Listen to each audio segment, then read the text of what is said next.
you know who made it.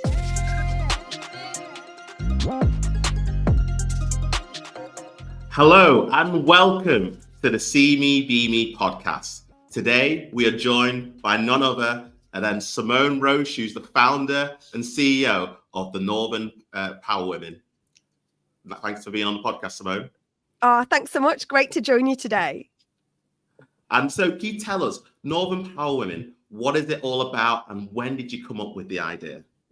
Oh gosh, I think it started on a train ride. I think I got involved in gender equality, fell into it by mistake actually. I was working for a sector skills council down in London, and I was getting involved with various activities around the skills agenda and around young people, and I found myself at this event, which was a room full of women.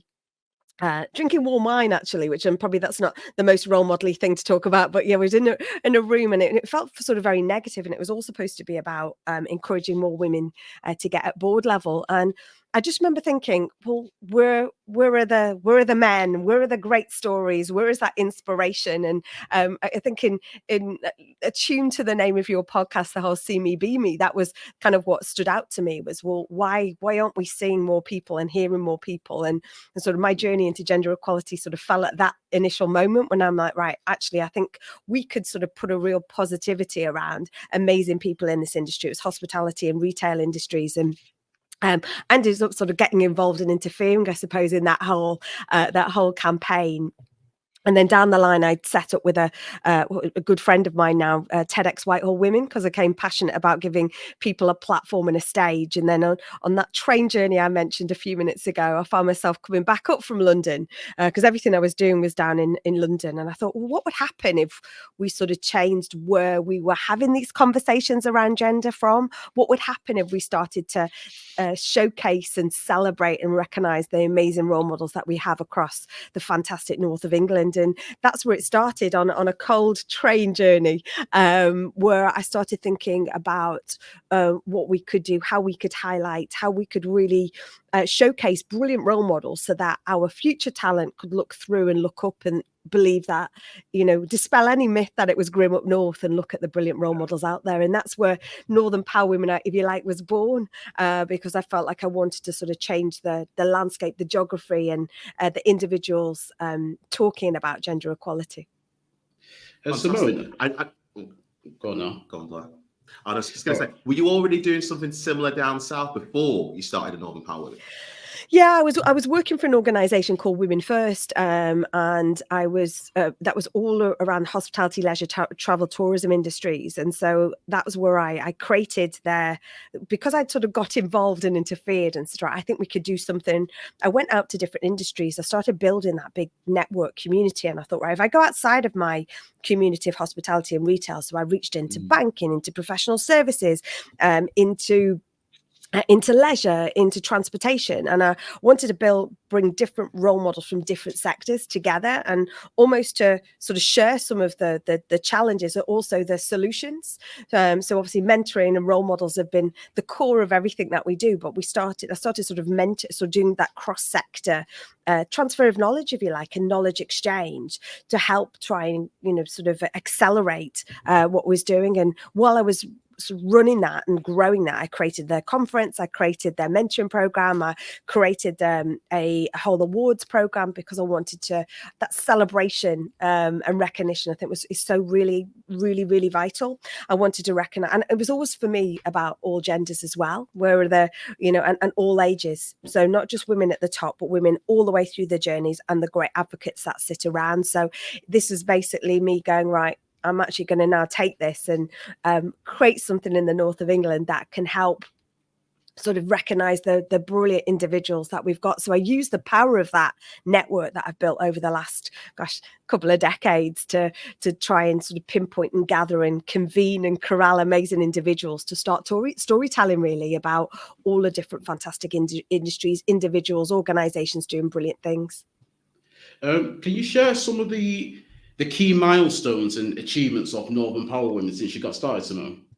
Yeah, absolutely. So I set up in 2015. In fact, I probably set up in 2014. There was a big event taking place in Liverpool, which was a 7-week festival. It's called the International Festival for Business, and I sort of lobbied and said, if you're going to do this big 7-week festival, then I think we should be talking around equality, wider inclusivity, because we want to make sure if this is a business festival, every business needs the best access to talent and leadership.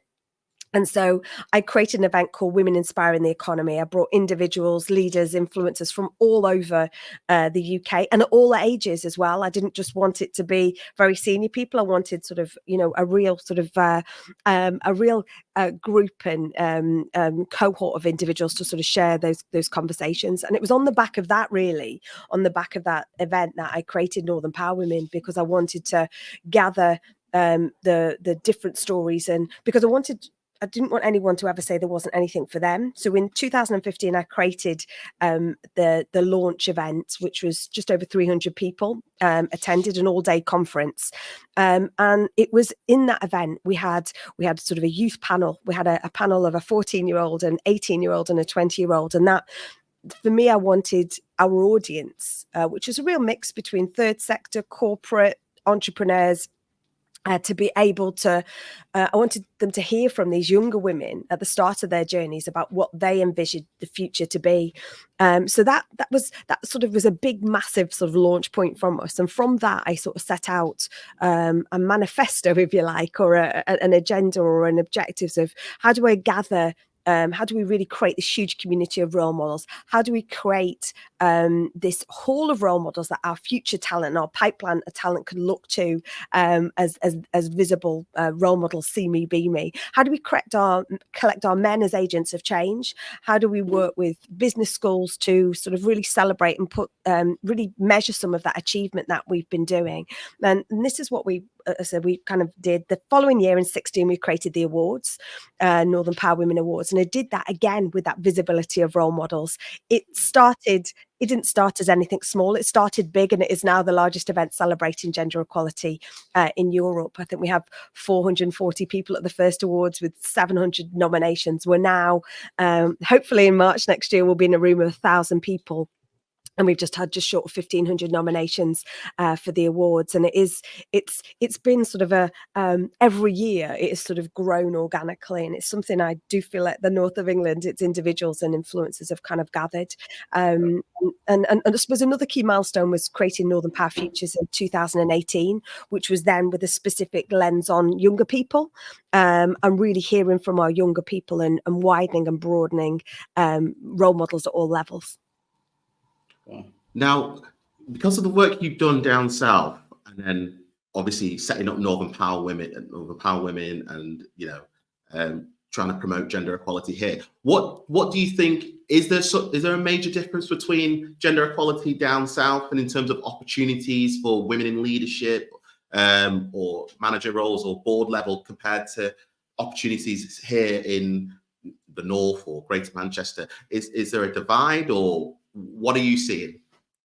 I think it would be unrealistic to say there wasn't a divide. I think funding, money, salaries is always going to be that big divide. And I think if you looked at that pre-COVID era, so the first sort of decade and a bit of my stepping into gender equality, you only had to look at the statistics to look. We were only at 12 or 13% on average at women at board levels.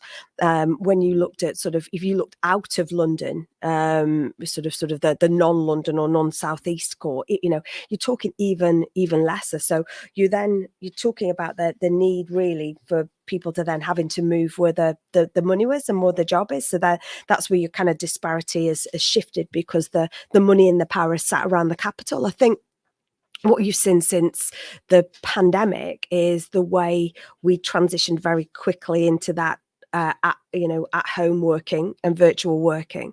I think it in some ways it gave sort of more pressure because you're suddenly doing the household and the working from home and running businesses. But it also proved, I think we proved to the world that you can work from home and have that flexibility. I think the secret now to sort of level up, if you like, is the phrase out there, is to ensure that we keep that flexibility and keep that opportunities.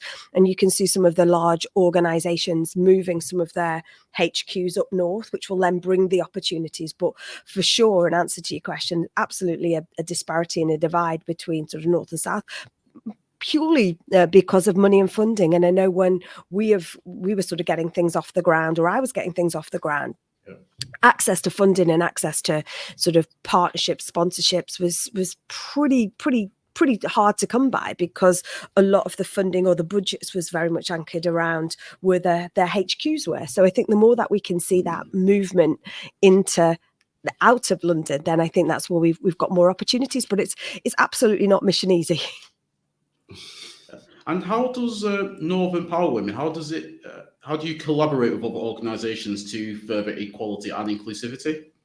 For me, I think it's about, I think it's creating the environments. I think we've always been really clear about creating a positive collaborative environment. So it's not just sort of come to us and then don't play out with anybody else. I often think that sometimes we're a hub and a signpost to other organisations. There's lots and lots of things going on across the north of England and beyond. And I feel like the more that we can signpost what's going on in each of the regions, each of our, sort of every town, city has got different things going on, and big organizations are doing lots of things. I think more that we can bring our partners and some of those key organizations together to collaborate, stop reinventing wheels. There's things that you can do and share together that will benefit organizations, that will not be competitive. You will not lose competitive advantage of. So for me, it's about creating environments to enable those conversations to flow. It's about creating those environments to enable that knowledge exchange to happen. And that's what we do, whether it's by forms of some of our power circles, our power exchanges we do, the mentoring we do. It's about that easy way to sort of enable that conversations to happen.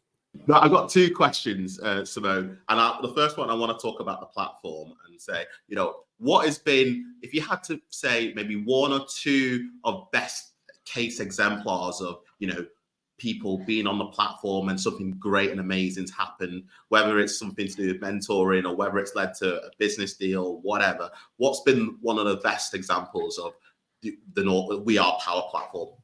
I think there's so many. Sometimes it was only a few months ago, I saw something on LinkedIn where one of our mentees had been to a few of our sessions, these virtual sessions, and then posted, I want to pay a big thank you to David. He's really helped me. And so much so I've just got a promotion. And like that, we're not, we haven't made that happen or given a guide as a how to, but I feel like that enabling the sort of quality that we offered, I think, so something like that makes me happy. A few years ago, I got approached by the BBC to be part of their 50/50 campaign, which is about better representation in the media.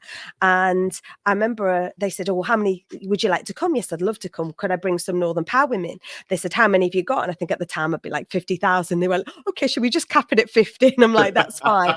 And I said, are there any particular sectors or characteristics that you would like me to bring if we're really going to be intentional? This isn't about just coming for a Danish pastry o'clock or a Prosecco o'clock. This is, how do we bring people into this that we can really elevate and get sort of their platforms elevated? And so I did. I remember it was retail, sports, entrepreneurs, all this kind of thing. And I see there's an amazing entrepreneur called Sam White, who won our Entrepreneur of the Year award and is just runs an organization now called Stella Insurance. But she came as part of that 50/50 program. And I think it was COVID year. So where are we? 3 years ago.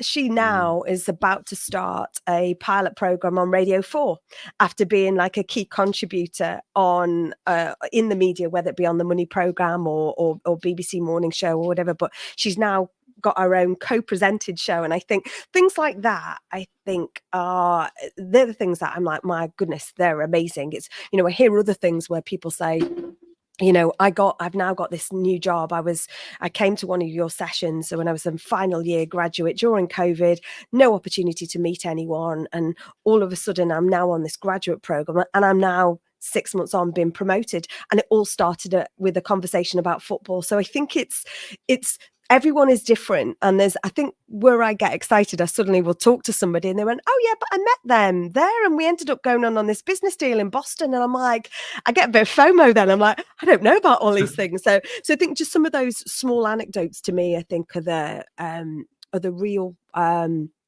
highlights for me of enabling. I think that's why I think if we create that, you asked before about that collaboration, I think just enabling that connectivity to happen and being really generous with that. I encourage everyone to do that. Everyone can sort of pass something on to someone else that you just never know where it'll go. It might seem like a teeny tiny thing to you, but that one big thing to someone else can really make that difference. Absolutely. And you know what? Little mini round of applause to the work that you guys are doing. A slight bit of a negative, and I couldn't believe it when I read this statistic. According to the UN, they had a women's survey, and it said that it's going to take 286 years to achieve gender equality globally, which I'm flabbergasted that, it shouldn't take that long. Why do you think that they've stated it'll take that long? Why is it so prolonged? I know, and I think we were just over 100 just pre-pandemic. So the fact that it's kind of massively backstepped, I think you've got to look at the economic situation that we're in, the global crisis that we have around the world. However, I think the challenge is, I think sometimes it's looking at it so big, and I think if everyone has a responsibility to do something, and if we all just did one small thing rather than waiting for someone else to do it. And I think that's what sometimes happens. We wait for big organizations or big global authorities to do something when actually it starts with you. It starts with that person in the mirror. So what is it that you can do to make that change? Because if we don't, then how are we going to make that change for our future generations? I know this is something you're massively passionate about and are doing and living and breathing that. I think we just have to we've got to work harder. We've got to work hard to do that. And I think what we can't do is wait. We can't wait for other people to do it, or wait for the economy to change, or wait for the global situations. We can't wait. We have to do whatever we can. And I think sometimes you just can't be a passenger. We have to be someone, we have to be all individuals that are intentional about, whether it be that sponsorship, allyship, mentorship, kindness, time, whatever it is. We've all got a bit of that. And I think sometimes we can make it be ever so big when it can be just the small things, because if that's suddenly gone from 100 plus to 200 in 3 years, then surely it's always harder to go in reverse, but surely that should make us all more determined, shouldn't it? Yeah, absolutely. And Simone, what is your personal vision for the future of Northern Power Women and Northern Power Futures? I think it's sitting where we've put everything sat under our We Are Power banner now, if you like. I think it's to reach as many people as we can, really, if you like. It's creating opportunities for people to connect with other people, and creating opportunities for those people who might not get option or access to those opportunities. So for me, there is a global ambition. So I think of this community that we've created around 100,000 people, of people who, it's interesting, isn't it, when you speak to some of the most amazing people. We had one of our virtual mentoring sessions this week, and one of a former chief executive of an organization who's now living overseas is like, oh my goodness, how can I do more of those? How can I get more involved in those? I think the more that we can make this bit like we talked about, those small things that everyone can do, doing more of those, being more of those connecting activities, so that people truly believe that there is opportunity for them. The reason I created Northern Power Futures was I wanted to listen to our future talent. And I remember when these whole virtual sessions came from that, when I remember I had a few chief execs coming to me going, can I speak? And I'm like, no, this is the time I really need you to listen. You need to listen to, the decisions that you're making are making for sort of people who are 3 decades behind you, or ahead of you, shall I say. So I think it's more listening. And because I kept getting knocked on the door, that's where we created these virtual sessions, so that you could pass on that knowledge and equally learn and gain from that knowledge. So I think that the simplicity of that knowledge exchange, taking that wider. So we're already working with big organisations that operate across the UK. We're working with students across the UK. So if we can grow that, because we've got all this will of all these, we always have so many mentors, so many people who go, what can I do? So the more we can do that to pass on that skills and knowledge, what we want to do is if we can do that in specific ways, we've already started, the team have come up with ideas to break that down into certain areas. So we'll do one around marketing, we'll do one around motorsport, engineering. We could do sort of different, how do we bring that world of work to life so that we can create opportunities and signpost. So I suppose the mission for us is to reach more people, whether that is more across our local areas, whether that's nationally, whether that's globally. We just want to create and connect the willingness of individuals out there to pay it forward. Simone, if you had to give 3 skills or traits that you picked up on your journey that helped to make you as successful as you are today, what would those 3 skills be? I think I don't know whether it's a skill or not as such, but I think that whole networking. I think building it's never too early to start and build your networking. So I think it's networking / relationship building, because whatever network you build, you've got to really invest around that. And obviously the final skill is having a time machine to make more hours in the day. And just in terms of your career today, what would you say, because you've done so much, what would you say the proudest moment of your career so far has been? I think one of the things for me was I worked in the careers office for the Royal Navy. Unfortunately, I lost my dad when I was young, and so I was sent up to the careers office in Liverpool, and I got the opportunity to go out and visit schools. And it wasn't very often they had a female that would go out and about, and that for me was really strange, because it was a very strange time in your life, having lost a parent, but you were able to be in uniform and do your job. I was able to retain the identity that I was 18 months into having, if you like, as a young Wren radio operator. And it was in the time before women went to sea. But it was those conversations I had. I think it took me 30 years to realize why I do what I do now. And I think it was because of those conversations I could have during that time with young people, and be that role model. I don't think I thought that I was a role model to them. I was like 18 months ahead of them on their journey, but I was able to speak openly and honestly with them about my experiences and pass on that skills and knowledge. So I think that in a little bubble was a real highlight for me, that almost like a little egg that then took years to sort of come to play. And I think, lots of opportunities I had during the Navy were amazing. Creating this environment of Northern Power Women and We Are Power is something I'm immensely proud of. And obviously we're not done yet. Now, another proud achievement that I think I'd be interested to know, I'm sure the listeners will know, is that you've got an MBE. Can you tell us what were you awarded the MBE for, and how was it? Because the Queen would have been alive when you got your MBE.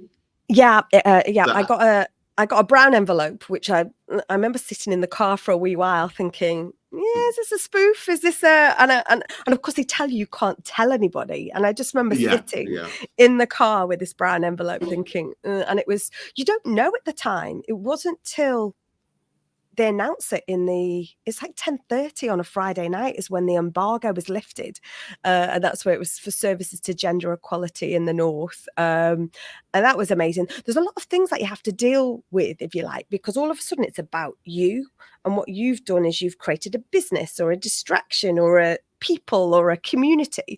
So all of a sudden it was quite, the light is on you. And I think if I write a lot of letters for other people to put forward for honour system. And I think anyone that I ever see announced, when I go through those lists, when they come through, I'm always like, you have to own this for yourself. This is something that you can't buy, and I know there's lots of skepticism about these. I feel like there's sometimes when I write letters about people, I'm like, it's because they really absolutely need to be, forget some of the distraction about people who do not deserve them. Absolutely. I get it. But there's so many, this is the whole point was about recognizing people in our communities doing exceptional things, and I think you've got to own that responsibility. So is that awkwardness about owning your own role modelness, if that's even a thing. But so that was very, very, very, very special moment. It's almost like pinch me moment, I think, and I had the real benefit of, there was another Northern Power woman at the Palace on the same day as me. Dr. Marnie Millard got her OBE on the same day as I got mine, and we had a lovely, amazing young organisation in the north called Caro, two sisters who designed our dresses for us, and they put handwritten messages inside, and it was wonderful. But yes, it was beyond, if you like, the day. It was, but yeah, something very, very proud of, and had the opportunity, being an honorary captain in the Royal Navy now, which I was appointed by Her Majesty a couple of years ago. And so the one thing probably I get to do that some people don't is I get the chance to wear my medal, which is really nice. However, we do say when we win the awards, we always encourage people to wear their accolades, whether it be a Blue Peter badge, whether it be a pin badge, whatever. Just wear. Be proud of your achievements, because sometimes we can be quite British and try and hide these things away and go, oh, it's nothing, when actually we should be high-fiving. No, absolutely. And you take what, 3 people with you? Did you take family members with you there? Yeah, I took my husband. He literally lived his best life. I took my mum and my mum's husband, and it was just magic. It was a real magic sort of day. You go one way, they go the other, and then it's the best. Talk about networking earlier. It was the best networking. You're not allowed to take your phone or anything. So sadly, no selfies or anything like that. But the people that you're in there with who are getting OBEs or CBEs or BMs or whatever, it was talking to them and being totally totally inspired by some of these, some of them in very tragic situations, and but it was just amazing. It was a privilege. It was a privilege and an honor. What advice would you give to individuals or organisations who are looking to make a positive impact in the realm of equality? I think from an individual perspective, it's never underestimate your own personal power, never underestimate the one thing that you can do. So whether it's sponsoring an individual or a team or within a big organization, people have, there's lots of different employee resource groups and things like that. Lean into them, get involved, don't just be a passenger, be active. If you're an individual and you want to get involved, then there's so much out there. There's so much to get involved with. Don't wait to be asked. So I think that actually probably sits with both, is don't be passive. Don't just do tick box things. Be active about and intentional about what you're doing, and keep reviewing it. If you set an ARG or a resource group up for women, or a resource group up for faith or ethnicity or whatever, actually keep reviewing them, keep looking. And because what happens often is that you can end up doing the same in similar things in each group, when actually the collaboration between those groups can be way more powerful. And I think, you don't have to be monogamous to one set of group as well. You can be involved. But I think 100% is about being active, not just being passive. Don't tick a box, and make sure you keep reviewing and keep being curious about how it's impacting on, if it's your people or your colleagues, and then take action on that. I love that. Be active, not passive. I couldn't agree more with that. And we were talking about getting involved. So somebody listening to this podcast, male or someone maybe even female, is quite senior, but I'm sure if they're in the north, they've come across Northern Power Women. But let's say, hypothetical world, they've not, and they want to get involved. Where's the first place? Where should they start? Straight at our digital hub, wearepower.net is our digital hub that's kind of encompassing. So whether you want to listen to our podcast, whether or not you want to take part in the mentoring, support the awards, become a partner, become a mentor, ask for help. That's, to be honest, we've created this whole environment to enable people to ask for help, but people are sometimes awkward about asking for help. So it all starts with that first step, to just sign up and then being curious about what's on there. And I think it's when you start having those conversations, joining in our forum chat, joining in, as I say, our mentoring, etc. Whether you want to give back or gain, that's the place for you to go. wearepower.net. Brilliant, brilliant. And just for, in terms of Northern Power Futures, what age do you have to be as a young person to be a part of that?